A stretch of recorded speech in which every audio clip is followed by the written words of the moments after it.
নিষিদ্ধ সংগঠন আওয়ামী লীগের ঘোষিত লকডাউন কর্মসূচি ঢাকার রাস্তায় আজ আরেকবার প্রমাণ করলো জনসমর্থন নয়, ভয় দেখানোই এদের রাজনীতি। যেখানে মানুষ চায় কাজ আর ওরা চায় কন্ট্রোল।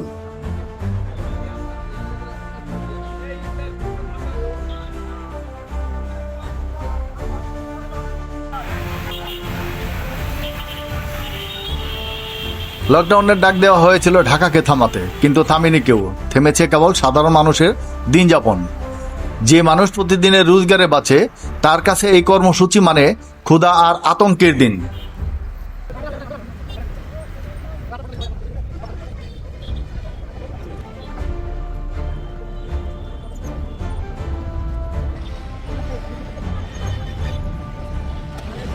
যে রাজনীতি পেটে ভাত যায় না, ওগুলো এই দেশের রাজনীতির দরকার নাই আমাদের।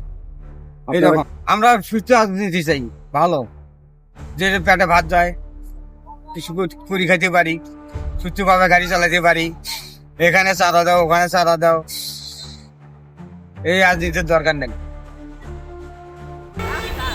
রাজনৈতিক ব্যর্থতাকে ঢাকতে লকডাউন এখন যেন নতুন কৌশল। কেউ ভয় পায়, কেউ হাসে, কিন্তু দিন শেষে কাঁদে কেবল সাধারণ মানুষই। আমি মানে খারাপ করে দেখতেছি, মানুষের হয়রানি মরাটা কোনো ঠিক না। এটাই কেমন মানে আমরা বাড়ি যাওয়ার জন্য গাড়ি পাওয়ার আমার কাকা এই মধ্যে একটা গাড়ি পেলে আমার সুবিধে বাড়ি দেওয়া। লকডাউন নামের এই নাটকীয় কর্মসূচি শেষমেশ পরিণত হলো আওয়ামী লীগের আরেকটি ভরাডুবিতে। কোনো সাড়া নেই, নেই জনতার সমর্থন, আছে কেবল ঘৃণা আর হতাশা।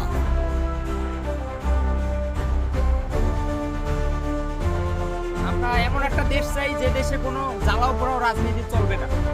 আমরা কোনো দলের হয়ে মাঠে আসি নাই, আমরা কোনো মতের হয়ে মাঠে আসি নাই। আমরা দেশের সাধারণ নাগরিক, আমরা দেশের সচেতন নাগরিক, আর একজন সচেতন নাগরিক হিসেবে নিজেদের অবস্থানটুকু আমরা রাজপথে দাঁড়িয়ে পালন করতেছি। আজকে যদি কোনো আওয়ামী লীগের বাচ্চা রাজপথে নামে, আমরা তাদেরকে দুই হাত এবং শরীরের সমস্ত শক্তি দিয়ে আমরা তাদেরকে প্রতিহত করব। এটাই আমাদের উদ্দেশ্য। রাজনীতি যদি মানুষের জন্য না হয়, তাহলে সেই রাজনীতি নিষিদ্ধ না হলেও মৃত। আজকের এই লকডাউন সেই মৃত্যুর সাক্ষী। নিষিদ্ধ সংগঠন আওয়ামী লীগের লকডাউন শেষ, কিন্তু সাধারণ মানুষের কষ্ট এখনো শেষ হয়নি। এই ভরাডুবি প্রমাণ করেছে ভয় দেখিয়ে নয়, মানুষের ভালোবাসা পেয়েই টিকে থাকা যায়।